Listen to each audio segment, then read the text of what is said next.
పెట్లందు పోషకాల పెట్లు వేరయ్యా. పూర్తి వివరాలకు చదవండి రేపటి సాక్షి దినపత్రిక.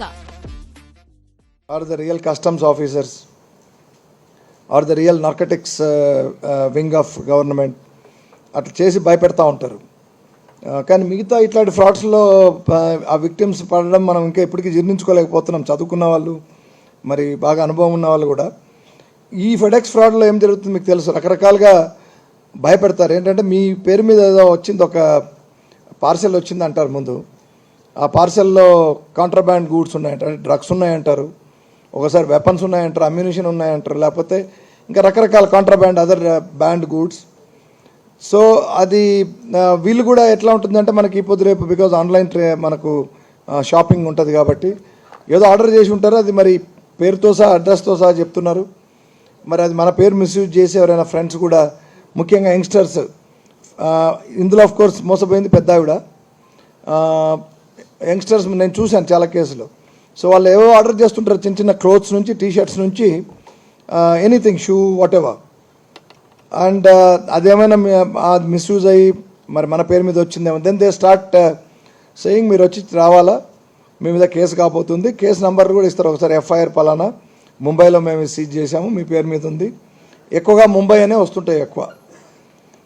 సో ఇందులో ఇప్పుడు ఈ victim, she a lady, 74 years, she a doctor, resident of Secunderabad. So ఆమెకి ఏం సేమ్ ముంబై నుంచి వచ్చింది, అంధేరి పోలీస్ స్టేషన్ నుంచి వచ్చినట్టుగా కాల్ వచ్చింది. దట్ ఆల్రెడీ ఒక కేసు బుక్ చేశాము, మనీ లాండరింగ్ ఫ్రాడ్ అని. This not okay, money laundering ఫ్రాడ్లో మీరు ఇన్వాల్వ్ అయ్యారని చెప్పి, కాబట్టి ఇన్వెస్టిగేషన్కి మీరు రావాలా అని చెప్పి ఆవిడకు కొన్ని ఫేక్ కేస్ ఫైల్స్, ఎఫ్ఐఆర్ కూడా ఫేక్ డాక్యుమెంట్స్ పంపించారు. అందులో letter of reserve bank of India ఉన్నట్టు, సుప్రీంకోర్టు లెటర్ ఉన్నట్టు, తర్వాత సిబిఐ లెటర్లు కూడా ఉన్నట్టు, ఇవన్నీ పంపించేసరికి చదువుకున్న ఆవిడ. బట్ ఇవన్నీ చూసి, బికాస్ షీ ఆల్సో ఆర్డర్ చేసాడ్ this is all discovered in your parcel. So she got scared and she transferred an amount of 1.6 crores in two installments to 2 bank accounts.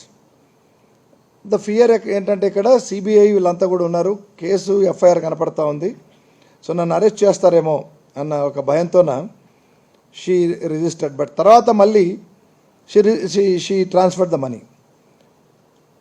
తర్వాత కొన్ని రోజుల తర్వాత ఎవరో అడ్వైజ్ ఇచ్చి ఇట్లాంటి ఫ్రాడ్స్ నడుస్తున్నాయి కాబట్టి నువ్వు పోలీస్కి ఎందుకు చెప్పలేదు అంటే, పోలీసే కదా నన్ను పిలిచింది, సో మళ్ళీ ఇప్పుడు నా మీద కేసు అయితే నేను ఈ ఏజ్లో ఎక్కడ తిరుగుతానని అంది ఆమె. నో పోలీస్ కాదు, వాళ్ళు ఫేక్ పోలీస్ అన్న తర్వాత then she picked up courage to come to the real police. That is our cyber crime here.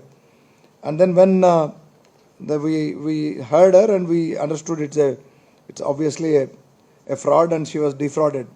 She was cheated to the extent of 1.6 crores. Then our team started working. A case was registered under 1223/2024 under various sections. Of course, you know the IT Act and other IPC sections. Idi before June 2nd ayindi kabatti, July 2nd, sorry.